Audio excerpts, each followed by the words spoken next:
Hi, welcome to the First Church discussion on the topic of Christian counseling.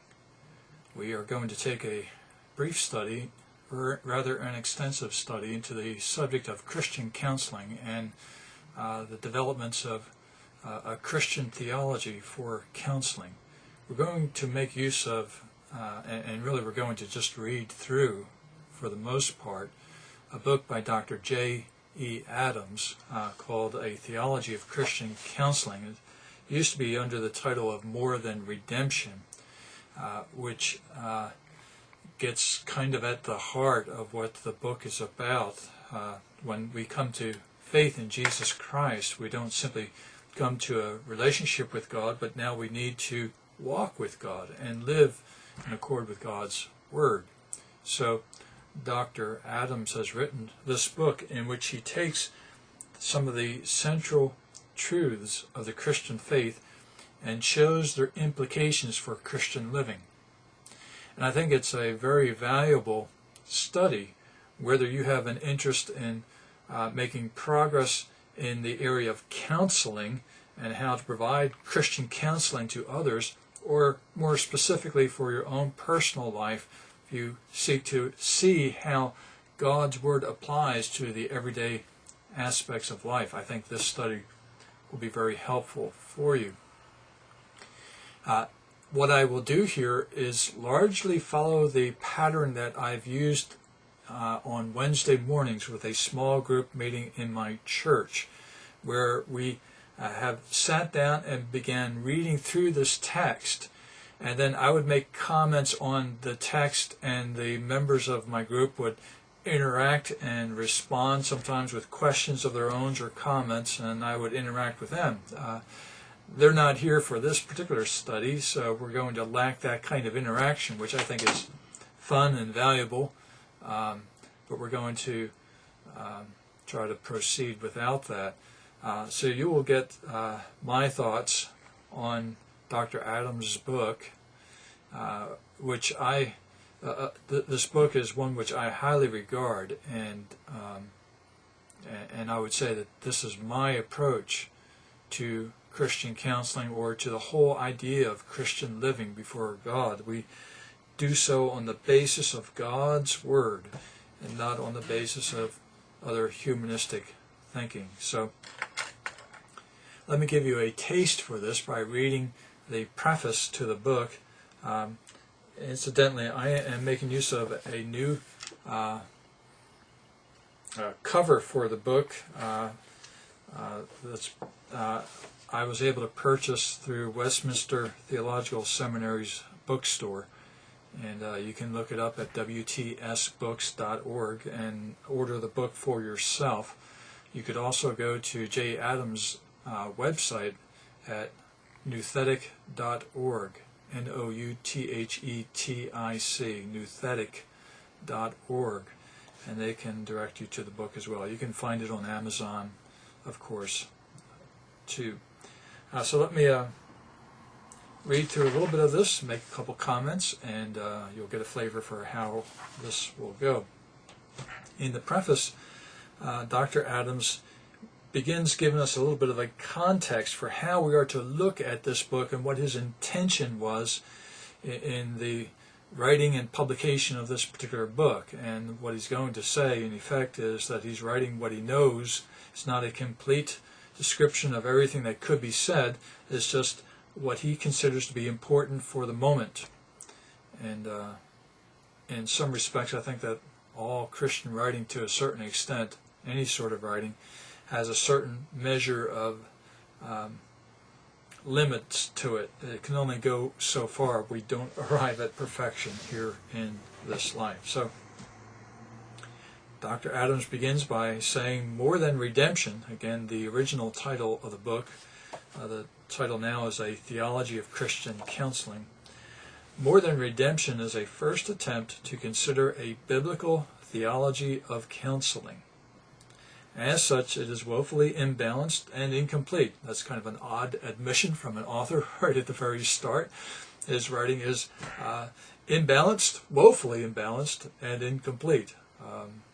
Dr. Adams is a very honest, blunt, straightforward guy, and you will appreciate that as we go along through this study.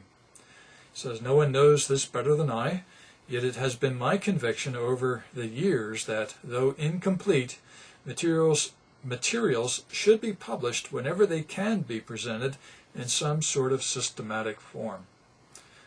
So he is not one to wait until the perfect book arrives. He's going to send out what he's got, and I think you'll find it most valuable.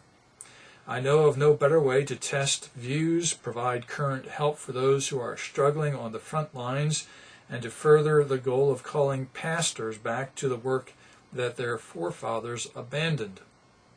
For those reasons, inadequate as it may be, I have released this volume that you now hold in your hands." One should note, of course, that Dr. Adams has published many volumes on the subject of Christian counseling. In total, I believe the number of books that he is the author of goes beyond 100. So he has had a prolific career as an author and a very formative influence in the area of Christian counseling. I should note Dr. Adams' background a little bit. He served as a professor of practical theology at Westminster Theological Seminary in Philadelphia for many years. He went out to Westminster Seminary in California at one point to focus on a doctoral program in preaching, which I attended and met with him there at that time. I think I probably came across him earlier in that I grew up in the Philadelphia area and attended Philmont Christian Academy. His daughter was one of my classmates at Philmont. So I knew of Dr. Adams, and my first acquaintance with him was reading his book, Competent to Counsel. I read that book probably in about 1974, maybe about 2 years after it was published, a couple years after it was published. Fantastic book. You'll have to read that as well.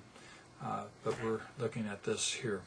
So, in More Than Redemption, I could take space to restate doctrinal positions that are plainly presented elsewhere by Reformed theologians. I could make observations about numerous aspects of various doctrines that are obvious to all. But this would serve little purpose and would make the book more cumbersome than it is. Again, one of these frank statements on the part of Dr. Adams. His book is cumbersome. How many writers would like the idea of a book that they penned being cumbersome, being presented to their audience? And in fact, right at the very start, he says, "Look, my book is incomplete and it's cumbersome." I know that if Dr. Adams was a novelist, he would not want that as the first paragraph in his book unless he's writing a murder mystery in which he is the one who's getting shot and killed. But he's honest, and here we go. I would say that he is a little hard on himself here in that description.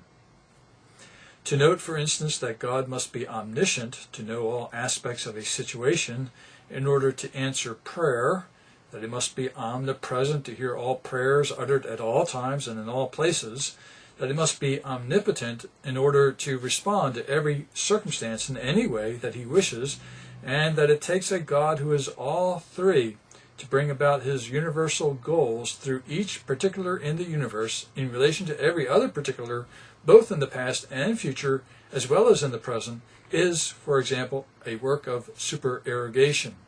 The facts are too obvious to take the time to develop, so I haven't. Now, now you see what he's trying to say about cumbersome. That sentence was mindful of perhaps the Apostle Paul's first sentence or so in the book of Ephesians. Long and cumbersome, complicated. But basically he's saying we don't need to go into the details about God's omniscience, omnipresence, omnipotence to know that God answers prayer. He goes on. Similarly, many doctrinal implications for counseling, too apparent to mention or for extended comment, have been omitted or merely referred to in passing. So he is assuming certain things of the audience. He is assuming that you have a basic acquaintance with Christian faith and Christian living. Very plain things he's not going to go over. Simple things that you can figure out on your own, he's not going to touch on. I mention these facts because under each doctrinal section, items usually found in a volume of systematic theology have not been included. The effect as a result might seem somewhat spotty perhaps, but by understanding what I have done, I hope I shall relieve you of some apprehension and indeed help you to appreciate the fact that I assume your basic ability to develop the obvious for yourself.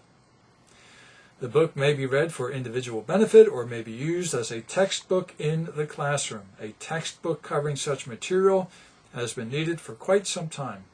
Whether in His providence God will be pleased to use this one to meet that end, time alone will disclose. It is my hope that He will. Signed, J. Adams. Well, that is the preface or foreword to his book, introducing what lies ahead.